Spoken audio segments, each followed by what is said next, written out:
Recently, President Trump signed an executive order regarding the price and quality transparency in the healthcare delivery system. Now, as soon as this order was signed, a bunch of people lined up against it and started lobbying to try to get it killed, which is what happens in DC no matter what gets signed. So let me talk about what's in the executive order and what impact it may have on the healthcare delivery system. First of all, the executive order doesn't contain any regulation. What it contains is a number of mandates to various cabinet secretaries for them to develop regulation around a number of factors. So the secretaries of Health and Human Services, Treasury, Justice, etc., are now mandated to work on several problems. The first was to create an environment, a website, a place where consumers could go online and easily accessible and readable information and be able to determine the price of a service at hospital A versus hospital B. But not only that, they're able to determine how much their insurance company would pay for that service and then what their out-of-pocket expense is going to be. The thought being that if you needed a knee surgery, you'd be able to look at hospital A and say, how much is my insurance company going to pay you for a knee surgery? I have a 20% co-insurance, so I know that 20% of that bill is mine. And then compare that to hospital B, with the idea being the consumer can then start to price shop and then choose which hospital they believe provides them the most value. Okay, that was the first thing. The second thing was to create a quality scorecard around hospitals, a common set of consensus data where hospitals would be measured on certain quality criteria, so that not only could the consumer judge price, but they could also judge quality.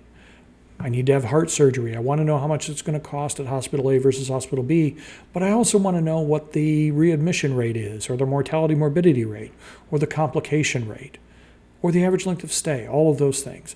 This gives the consumer information so that they can make a rational purchasing decision on which hospital for their situation presents the most value. The third thing the executive order did was it wants to create a scenario where researchers, companies, entrepreneurials, other individuals will have access to claims data, Medicare claims data, Medicaid claims data, and insurance company claims data. Now, this data would all be de-identified. Don't worry, nobody's going to look in and see what prescriptions you're taking, okay? Nobody wants to know that you're taking Viagra, myself included, okay? But what it would do is allow researchers to take a look at that data and then make inferences from it, draw conclusions from it, develop products around it, etc. The fourth thing it would do is change the rules about high deductible health plans and HSAs to make them more useful and easier for consumers. And then the last thing it mandates is that a report be created about surprise billing. Billing when you go to a hospital and there's a physician group that provides care, let's say the emergency room group, but they're not in your hospital's network, so you get a quote-unquote surprise bill. So this is what the executive order did. It tasked all of these secretaries to either create regulation or write a report.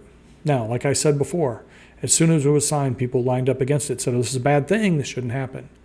It's important to understand who lined up against it. Primarily, the two biggest forces against it are the insurance industry and hospitals. That's really interesting. The two parties that are involved in this transaction, or that are involved in the contract and how much the insurance company is going to pay to the hospital and how much the hospital is going to receive and how much of that bill is going to be charged to the patient. Those two parties are the two parties that don't want anyone to know anything about that transaction, that they want it to be kept in secret, in confidence, that they don't want transparency. That's pretty telling. Now, they have a bunch of reasons why they don't think this is a good idea. They say, oh, it's too complex. The consumer can't possibly understand. There's just so many variables around price. And it will drive volume instead of value.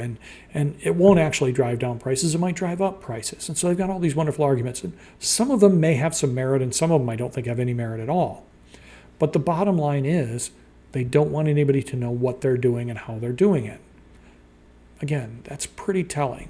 Now, I'm not going to comment on this from a political standpoint, whether Republican or Democrat and any of that stuff. Lord knows there's enough of that going on right now and you don't need any more. I'm going to comment on this from an economist standpoint because that's where my training is. I'm an economist. Economists love what they call efficient marketplaces. They say an efficient marketplace is what produces the highest value. Okay? An efficient marketplace is one where all parties have perfect information, meaning all that information is completely available to them, and it's a highly competitive marketplace. Now, one could argue that there's parts of healthcare that aren't competitive anyway because there aren't a bunch of hospitals. In some towns, there's only one. But that being said, I think this transparency piece on both quality and cost will help create a more competitive marketplace, will help create a more efficient marketplace. Think about this for a minute. Imagine you've been told you need cardiac surgery. Your insurance company pays 80% of their contracted rate. You've got 2 hospitals in town. Where do you go? Wouldn't it be great to be able to say, look, for bypass surgery, how much is your hospital going to charge? How much are you going to be paid? And therefore, how much is my bill going to be? And hospital A, if you could find it out and you knew the numbers. And you can compare that to hospital B and see which one's more expensive. And imagine in that decision point, you could also look at the hospitals and figure out which one had better quality, which one had a lower complication rate, a lower length of stay, a lower morbidity or mortality rate. Then you could make a decision on, well, hospital A is more expensive, but they're higher quality. Is that worth it to me? Is it enough quality for the amount of money? Or maybe it isn't. Again, that's an individual value-based decision that right now can't be made, that if this executive order is followed through with, could be made. I think there's an awful lot of value there in creating an efficient marketplace. Now, don't get me wrong. It is complex. Healthcare is incredibly complex. It's not as easy as a number of other products because there's so many other variables. But just because it's complex doesn't mean we shouldn't pursue it. Now, one of the reasons why hospitals, and insurance companies for that matter, may be opposed to this is what's happened in other industries when they become completely transparent and what's happened to the suppliers in those industries. Let's take a look at Travelocity. When Travelocity was born, if you will, it suddenly created a marketplace, an easy one-stop shopping place where consumers, people wanting to fly from city A to city B, could go online and compare the cost of the products from various airlines. How much is it going to cost me? When do I fly? They could also compare what are arguably some quality measures. How many layovers am I going to have? Is it a direct flight? How often is that flight on time?